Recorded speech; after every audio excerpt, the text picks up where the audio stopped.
अस्सलाम वालेकुम। आपके साथ नासिर इरफान हाजिर है और मैं आपके साथ एक तफ़हीम और आपके साथ शेयर करती हूँ और उम्मीद है कि आपको अच्छा लगता होगा, समझ में आता होगा सब कुछ।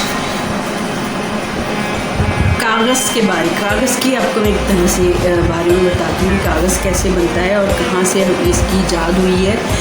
तो आप गौर से सुनिएगा। कागज़ की तैयारी और किताबों की छपाई का बाकायदा आगाज़ कदीम चीन में हुआ। कुछ रवायात और तहकीकात से मालूम होता है कि मिस्रियों ने भी इस फ़न को बहुत पहले अपना लिया था। कदीम आसार और खुदाइयों से दरियाफ्त होने वाले बड़े बड़े पत्थरों के कुतुबों से पता चलता है कि लिखने का आगाज़ कई हज़ार साल पहले हो चुका है। मौजूदा दौर में कागज़ की अहमियत और मांग बढ़ती जा रही है। इस कागज़ की वजह से इल्म की तरक्की मुमकिन हुई है। मिसालें, इबारात और किताबें कागज़ पर ही छपती हैं। पार्सल बंडल भी इसी से बांधे जाते हैं। दवाइयों की बोतलों पर लेबल लगाए जाते हैं। मोटा कागज़ जिसे गत्ता कहते हैं, उससे डब्बे बनते हैं और वो पैकिंग के काम आता है। वो इतना बारीक भी होता है कि कागज़ इतना बारीक भी होता है, उसकी पतंगें हवा में उड़ती नज़र आती हैं।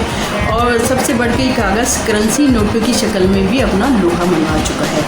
इस कागज़ की बदौलत आने वाली नस्लें हमारे ज़माने के हालात का मुताला कर सकेंगी। आज से हज़ारों साल पहले जब लोग कागज़ बनाना नहीं जानते थे, उस वक्त भी वो चाहते थे कि उनके कारनामे, तारीख़, माशरत और हालात महफूज रहें। पहले तो ये वाक़या सीना ब सीना चले आते थे, लेकिन इस तरह उनमें तब्दीली भी पैदा की जा सकती है। दूसरी ये कि इंसान की याददाश्त इतनी अच्छी नहीं है कि वो हर वाक़े को सही तौर पे याद रख सके।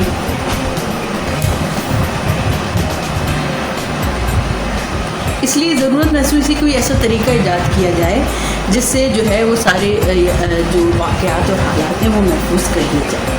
इस मकसद को पूरा करने के लिए लिखने का तरीका राइज किया गया। लेकिन इस ज़माने के लोग कागज़ बनाना तो ना जानते थे, इसलिए पत्थरों, जानवरों और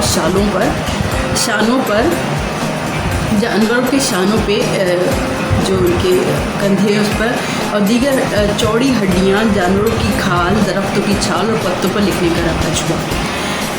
चमड़े पर लिखने से पहले इसको रंग लिया जाता था।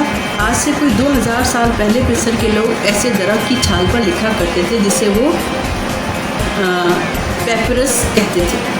अंग्रेज़ी लफ्ज़ पेपर इसी पेपरस की बिगड़ी हुई शक्ल है। कागज़ एक ख़ास किस्म की घास, पार्टू और बांस की लकड़ी से तैयार किया जाता है। लकड़ी को छोटे छोटे टुकड़ों में काट लिया जाता है, फिर बड़े बड़े तालाबों में मुख्तलिफ़ मसालों के ज़रिए इस लकड़ी को हल किया जाता है। तो ऐसा मालूम होता है कि गाढ़े दूध के तालाब भरे हुए हैं। इस गाढ़े दूध से ख़ास साइज़ का कागज़ बनाया जाता है। ये कागज़ शुरू में बहुत लंबा होता है, जिसे बाद में मुकर्रर लंबाई के मुताबिक काट लिया जाता है। फिर ये किताबों, कॉपियों और दूसरी सूरतों में हमारे सामने आता है। उम्मीद है कि आपको कागज़ की कहानी अच्छी लगी होगी। कागज़ हमारी बहुत बड़ी ज़रूरत है। इस वक्त हम कागज़ के बगैर रह नहीं सकते और ये बहुत ही अहम ईजाद है। और इस सिलसिले में जो आपको सवालात जिस तरह के आएंगे वो होंगे कि कागज़ हमारे कौन सी ज़रूरियात पूरी करता है, उसको लिखने की ज़रूरत क्यों, वाक़यात को लिखने की ज़रूरत क्यों पेश आई, क्यों आई, इसमें सब कुछ लिखा हुआ है। और उसके ईजाद होने से पहले लोग क्या क्या चीज़ इस्तेमाल करते थे और पेपरस क्या है, कागज़ किस तरह तैयार होता है। और एक अपनी तौर पे आपको एक सवाल दिया गया है, इसमें मैंने कहा था ना कि ट्रिकी सवाल भी होते हैं। कागज़ के इस्तेमाल को कम करने में कंप्यूटर किस हद तक मददगार साबित हो रहा है? ठीक है, अपनी राय का इजहार कीजिए। यानी इसमें ज़्यादा तफ़हीम तो मैं अपनी ही अल्फाजों में लिखना होता है। तो उम्मीद है कि आपको ये कागज़ की कहानी अच्छी लगी होगी और कागज़ के बारे में और आप मालूमात चाहते होंगे तो आप गूगल कर सकते हैं और मालूमात हासिल कर सकते हैं। शुक्रिया।